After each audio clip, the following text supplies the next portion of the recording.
Turning now to the presidential race, where Vice President Kamala Harris is expected to announce her running mate sometime Tuesday morning, sources tell CBS News. Then she and her running mate will kick off a battleground state campaign tour in Philadelphia tomorrow. You see their other stops on your screen. CBS News has confirmed the presumptive Democratic nominee interviewed at least 3 finalists in Washington Sunday. You see them on your screen: Pennsylvania Governor Josh Shapiro, Minnesota Governor Tim Walz, and Arizona Senator Mark Kelly. She's also set to meet with some potential contenders today. On Face the Nation yesterday, United Auto Workers President Shawn Fain spoke about why his union is throwing their support behind Harris.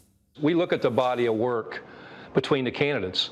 And when you put Kamala Harris and Donald Trump side by side, there's a very telling difference in who stands with working class people and who left working class people behind. You go back to 2019 when Donald Trump was president. GM workers were on strike for 40 days. Where was Donald Trump then? What did he do or what did he say about these striking workers?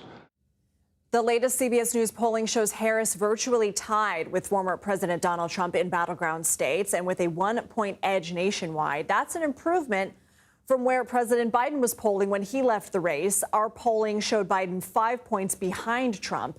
Weijia Jiang is following all this for us from the White House. So Weijia, CBS News reports Harris is also having interviews with candidates who haven't been confirmed in the media, in person and virtually. Could be somebody we haven't even thought of or named yet. That's according to a source familiar with the process. What can you tell us about these meetings and this announcement?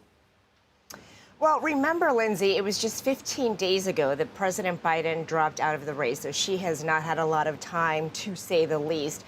And aides have expressed frustration because typically a likely Democratic nominee gets months to go through the process with a team and have probably more than just one formal interview. And so aides told us that she was not going to make this decision over the weekend, that she would need every second of time possible, because this is really the first time that the public gets a glimpse into her decision making, and who she picks is going to say a lot as well. And so in these meetings that she does have face to face or virtually or over the phone with these top contenders, we know that, chemistry really matters to this vice president. She's looking for somebody who she can work closely with, who will be a part of her agenda and really help sell her policy ideas. And at the end of the day, someone who can help her win. So you look at all of the 6 who are in the top tier in terms of her list, and many of those governors or senators in some cases come from battleground states. Not everybody, but many of them. And we know that this election is going to come down to those key voters. So it would not be surprising if she went with a governor of a battleground state. That's not to say it's definitely going to happen. Minnesota Governor Tim Walz is up there. So is Senator Mark Kelly of Arizona, J.B. Pritzker of Illinois. And so, Lindsay, a lot could happen. But at the end of the day, this is her decision to make. And a lot of it will be, following her instincts. I want to ask you about some of this new CBS News polling showing Harris and Trump essentially tied. How does this compare to what we were seeing, again, 15 days ago when Biden was in the race? And how does it change the calculus of what states Democrats see as winnable?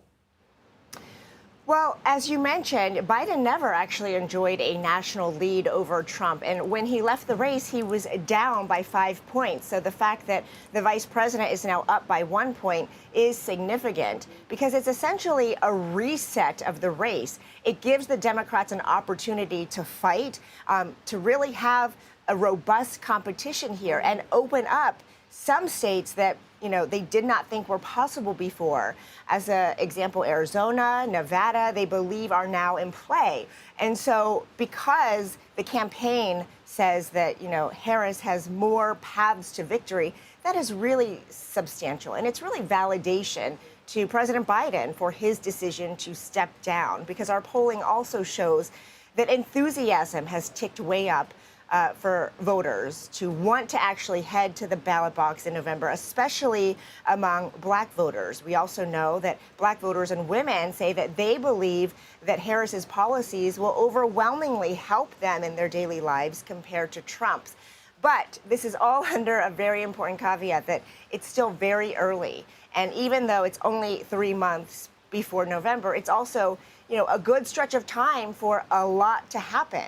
And the vice president is not taking anything for granted. In fact, I was with her at a fundraiser last week when she told supporters and donors that we are the underdog and that we still have a lot of work to do. So even though there's a lot of momentum that she's trying to capitalize on, especially with this VP announcement, this is going to be a slog to the very end, Lindsay. Weijia Jiang, thank you.